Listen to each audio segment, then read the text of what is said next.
مساك الله بالخير يا ابو تركي. نور يا عم. فيه جروب فيه شعراء، اسلم. ارسلنا لهم صوره وردوا علينا على الصوره، عبروا على الصوره تعبير جميل يا ابو تركي جدا.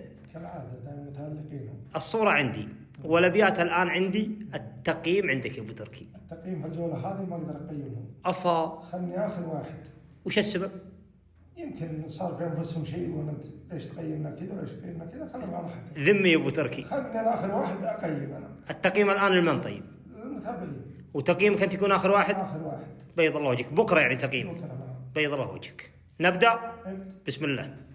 الشاعر الاول يا ابو تركي يقول: صوره من الاخلاق ما فيها رياء، وتقيس منها للرجل شهامته، من شان لا تحرج ويسرقها الحياء، من دونها فرج جناح عمامته. صح صح. الشاعر الثاني يقول: من قو خوفه على لا ينكشف عاره، حتى وهو ظلها غطاه بشماغه، عمامته للقزازة صارت استارة، غيور جسد الغيره مشهد صاغه. صح صح. الشاعر الثالث يقول: هذا هو الحب يلي تحسبونه كلام، اما يجي فعل ولا الحكي مسهل منه، عمامته الطيبة اللي ستر لما الثام، عنها يسد العيون ويخرسها الألسنة. صح صح.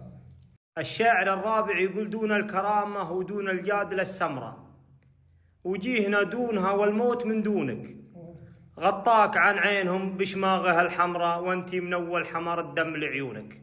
صح صح. الشاعر الخامس يقول: عزلك عن عالم الفوضى بشيء ثمين، وانتي ثمينه وحولك عالم عابره، من دونك شماغه راحتك حصن حصين، الله يستره في الدنيا وفي الاخره. صح صح.